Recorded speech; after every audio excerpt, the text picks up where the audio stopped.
High বন্ধুরা, আজকের খবর হয়েছে গিয়া বিশেষ একটা খবর যে বাংলাদেশ পূর্ব সরকার যে শেখ হাসিনা এর ফাঁসির রায় দেওয়া হয়েছে, মৃত্যুদণ্ড রায় দেওয়া হয়েছে কোর্ট থেকে।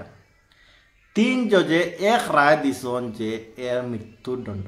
তো বর্তমানে সবাই জানো যে শেখ হাসিনা দেশ পালাতো আছে, কোন দেশও আছে এটা শিওর জানা যায় না। এখন আউরি মাসের মুক্তি শুনাদার হনে ইন্ডিয়া হনে ওগুলা ওগুলা ওগুলা। তো যেন হোক আছে শেখ হাসিনা দেশের বাইরে আছে। তো কিতার লাগিয়া প্রশ্ন হইল গিয়া, বহুত প্রশ্ন হইল গিয়া যাতে শেখ হাসিনার কিতার লাগিয়া মৃত্যুদণ্ড দেব হইল, এত বড় সাজা দেব হইল। কারণ শেখ হাসিনার বাপ শেখ মুজিবুর রহমান 71 মেইন হইল গিয়া দেশ স্বাধীন করছে। এই বেটা এই স্বাধীনের মেইন আসিল, মেইন এই আসিল এর জরিয়া গিয়া বাংলাদেশ দেশ স্বাধীন হয়েছে। পূর্ব পাকিস্তান আসিল, পূর্ব পাকিস্তান আসিল। কত হইল বন্ধুরা যে শাসন আজকে শেখ হাসিনার শাসন নাই, আজকে আইসে ডক্টর ইউনূসের শাসন। কয়েকদিন পরে আবার 20 বছর যাওক আর 30 বছর যাওক, এর পরে যখন শাসন ফাল্টি দিব, তখন এই জিনিসটা আবার কিন্তু বদলা আইব কিলা। যেমন এখন একটা তারা শিক্ষা পাইয়া যাইতেছে যাতে যে নারে যে সরকার ফাল্টের যে পূর্ব যে সরকার তাকে এর ফাঁসির সাজা দেব হয়ে যার, এর দেশ পালাতো করা হয়ে যার। কিন্তু এটা কম্পালসারি হইতে তাব কারণ এই সরকার ডক্টর ইউনূসের সরকার তো চিরস্থায়ী থাকতো না। 20 বছর হোক 50 বছর হোক, যখন ফাল্টি মারবো তখন আজকে বিএনপি আর ডক্টর ইউনূস দুই দলে তারা একজোট হয়ে সরকার বানাইছে অথবা দেশ চালাইতেছে, তখন এরা কিন্তু দেশ চালাইতে হইব। এরার উপরে এইরকম চাপ আই দিব, এরকম সাজা আই দিব। আর শেখ মুজিবুর রহমান সবাই জানেন, শেখ মুজিবুর রহমান লাগে বাংলাদেশের একটা গর্ব। আর আজকে শেখ মুজিবুর রহমানের মূর্তি যেগুলা ভাঙ্গাওয়ার যেগুলা ওর কারণ হয়েছে কি তার লাগি যে এটা কিন্তু আসলে কিন্তু এটা ঠিক না।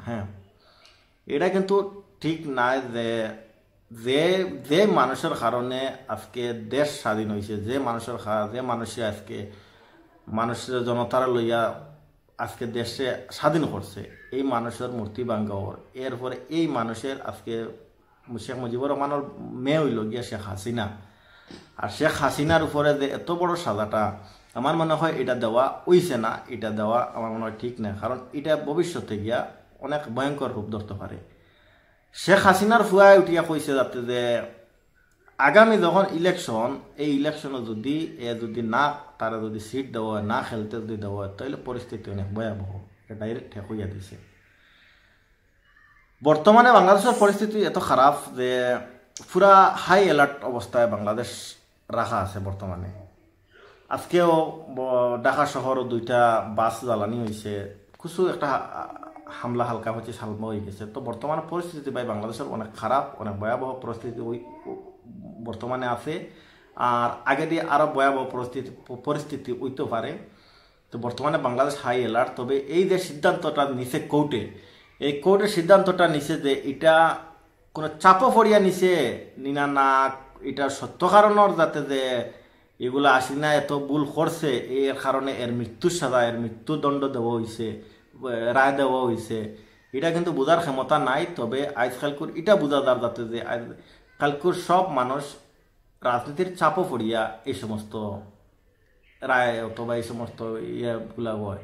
কারণ রাজনীতির চাপটা হয়ে গেছে গিয়ে আজকাল খুব বেশি বড় হয়ে গেছে। কারণ দেখেন মার্ডার, মায়ের ফিট, এই সেই এগুলা সমস্ত এগুলা আজকে লিডারের লিডারের সাপোর্ট পাইয়া গিয়ে আরেকজন ফেটে দিয়ে চাকু মারে, আরেকজন মায়ের করে, হত্যা করে, করে, খুন করে, চুরি করে, ডাকাতি করে, এখানে তার ভিতরে খোঁজ জিনিস নাই।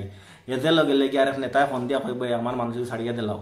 তো এই পরিস্থিতি এইরকম বর্তমানে হয়তো এটা হয়েছে গিয়ে 95 মানুষের মনে এইটা ডাউট আছে যাতে যে চাপে পড়িয়া হাসিনার যে ফাঁসির যে সাজা রায় দেওয়া হয়েছে, এই রায়টা দেওয়া হয়েছে। কিন্তু বর্তমানে দেখা যাক পরিস্থিতি কিতা হয়।